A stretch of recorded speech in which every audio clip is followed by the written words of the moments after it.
With Seth Rollins revealing when his contract will expire and Jim Ross concerned that AEW talent will injure themselves, this is Wrestling Hub. My name is John, and you're watching the Wrestling Report for September 27th. Before we get into the rest of the video, make sure you subscribe to Wrestling Hub and turn on all notifications to stay up to date with everything in the world of pro wrestling.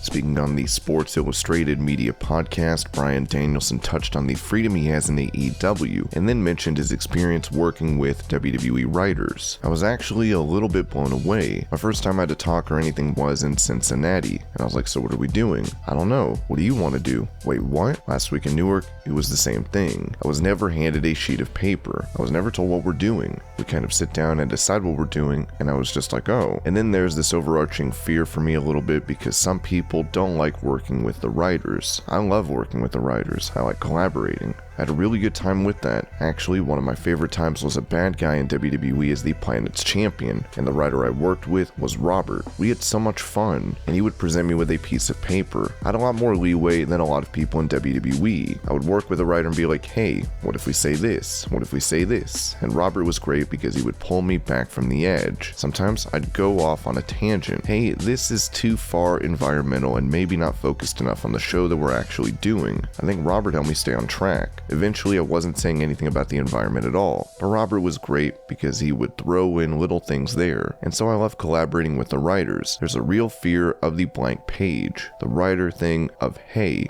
you have to craft your own story. And you want that freedom. But then all of a sudden it's like, oh no, here's this blank page. You can create whatever you want. You're like, that's a little bit nerve-wracking. But for the last couple of months with WWE, I would get scripts. But my time in WWE has been pretty much that. Always working with a writer, but always collaborating. And in the last couple of months, I was a part of the creative team a little bit. And so sometimes, very rarely, would I do my own stuff. Hey, what if I said something like this? And I might have said that on a Tuesday. I'd show up on the Friday, and then it would be somebody else's words, but a version of what I kind of mentioned, and then we just work together.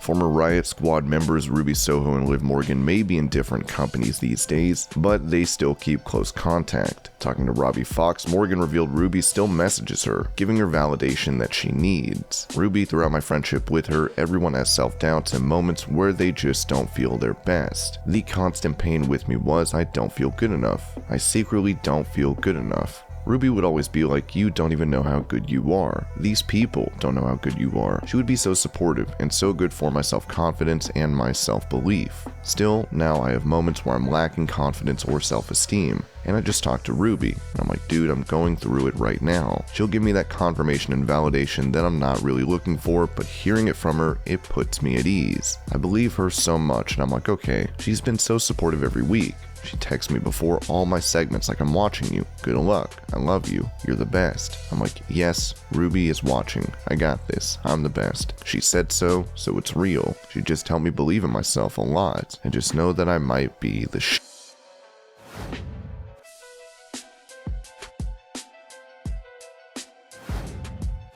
On Broken Skull Sessions, Seth Rollins talked about his future in WWE, revealing when his contract will run out. My goals as I've gotten older in this business, I've checked off a lot of boxes. WrestleMania main event, being on the marquee for that one looms pretty heavy over my head, and I don't think I'll be satisfied entirely until I get that one done, if ever. There are not a lot of guys who have that prestige, but I'm going to work towards it. I love the performance aspect of what we do, and now that we're back to live crowds, I love that. I'll never get sick of that. That synergy, that feeling. You can't beat that. I love that. Now, as a dad, part of me is starting to shift a little bit. I have a couple years left on my contract. I definitely want to see that through. After that, we'll see what happens. I don't know. I wish I had a proper answer, because I love it. But life is starting to get a lot bigger. And when you got a little baby girl when my contract is up, she'll be about 3 or 4 and ready to go into school and do stuff. We'll see. If it all ended tomorrow, I'd be pretty satisfied with the things I've accomplished and the contributions I've made to the business. I always wanted to leave it better than I found it, and I've been able to do that in some respects. I'm proud of that. Rollins and Lynch had their child last December, so it seems he has a great deal of time left on his current WWE deal.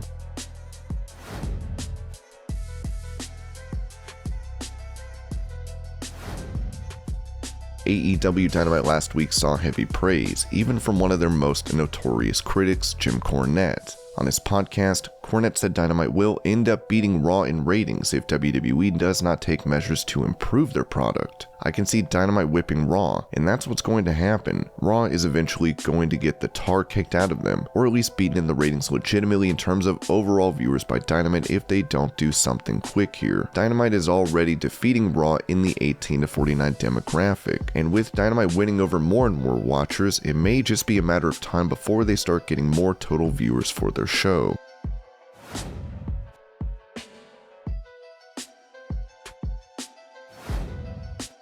Speaking of AEW, commentator for the company Jim Ross noted on his podcast that he has concern for talent in the company injuring themselves due to their style of wrestling. I guarantee you in the last several AEW shows you've seen, guys go out there and have a wrestling match, and the crowd will still buy it. Darby Allin and CM Punk's match I thought was very old school oriented. My issue, I'm not mad at all the guys that take all the unnecessary chances. I'll give you an example. That cage match we had here a while back at All Out between the Bucks and the Lucha Bros. It was unbelievable. It was a testament to their courage and their passion. I thought it was about as good as anything I had seen in years for that environment. It was a spot thing in a cage, and I don't remember one being as close to that. I'm very high on the talents. My only fear is that they're going to hurt themselves by taking those margin for error situations that are a thin line between it looks great and it feels good or uh-oh, there's a cheekbone or broken nose or teeth gone. That's what worries me, the health of the talent.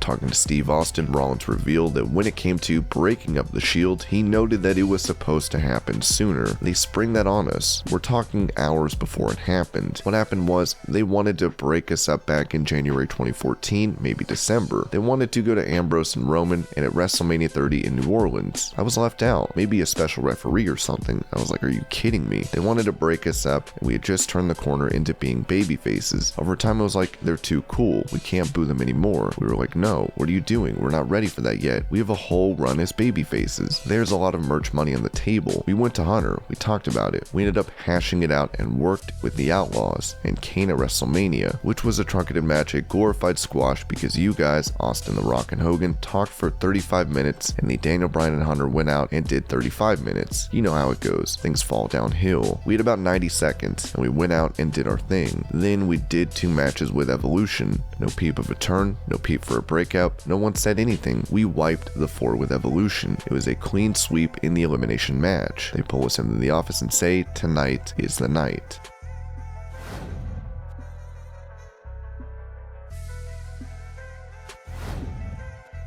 With him riding high after cashing in his Money in the Bank contract to become WWE Champion, Big E took the time to speak with Ariel Helwani about AEW, saying that this competition should force WWE to put on great matches. It's exciting. Watching wrestling in the mid-90s to late 90s and the Monday Night Wars, to me, that felt like the golden era. We all have different golden eras, but for me as a kid, I love that era so much. It is an exciting time, and for me personally, I'm glad that so many other extremely talented performers have the opportunity to showcase their skills, and that there is a place for people to work and show how good they are. If anything, it should force us in WWE to say, hey, let's show that we're the best. Let's step up here and show we can put on barn burner shows every single week. That's the beautiful thing. It's a kick in the rear for the industry. It's a positive thing all around. I love to see talented people do their thing. I have nothing negative to say about the state of wrestling, and where we're at right now, it's a hot time. I'm not just a guy in the show. I'm put in the captain's seat, and if the shows aren't good, that's on me. I'm expected to be the one to help bring the tide up. We're all supposed to rise together, and I'm supposed to help drive that ship. I'm excited about the industry. I don't think it's time to complain. There are people who want to poke holes in things. If anything, let's focus on us and getting better and putting on better shows and giving fans what they want and really spearhead this time in our industry. Following the Extreme Rules pay-per-view, Big E is now set to defend his title against the former champion Lashley tonight on Raw.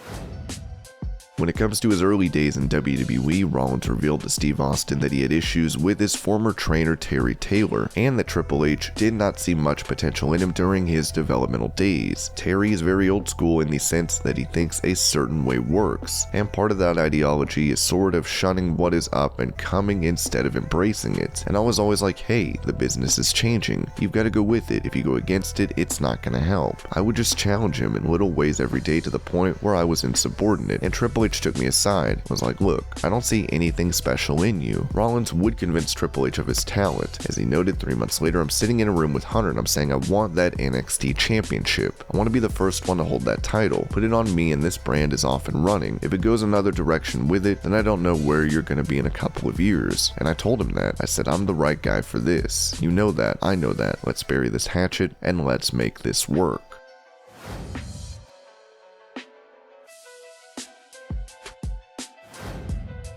Chris Jericho revealed on his show that the original idea for the Elimination Chamber event was to feature a WarGames match. Elimination Chamber was originally going to be WarGames, but Vince did not want to do WarGames because he said it was too WCW, so then we created our own. Hunter always wanted to do WarGames, and then he brings it to NXT.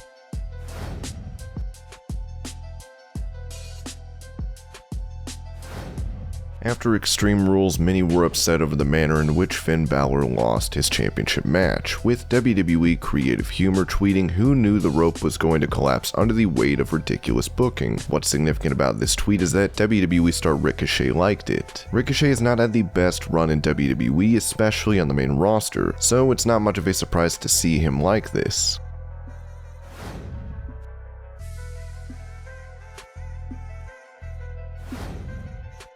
Following her loss to Charlotte Flair at the pay-per-view, the doll of Alexa Bliss, Lily, was destroyed by the champion. Now it seems Bliss will be taking time away from WWE, with Wrestling Inc. reporting that it is not known how long Bliss will be off of TV, but I was told it would be a few months. It is not known why Bliss will be taking time off, as we'll be sure to keep you posted on this going forward.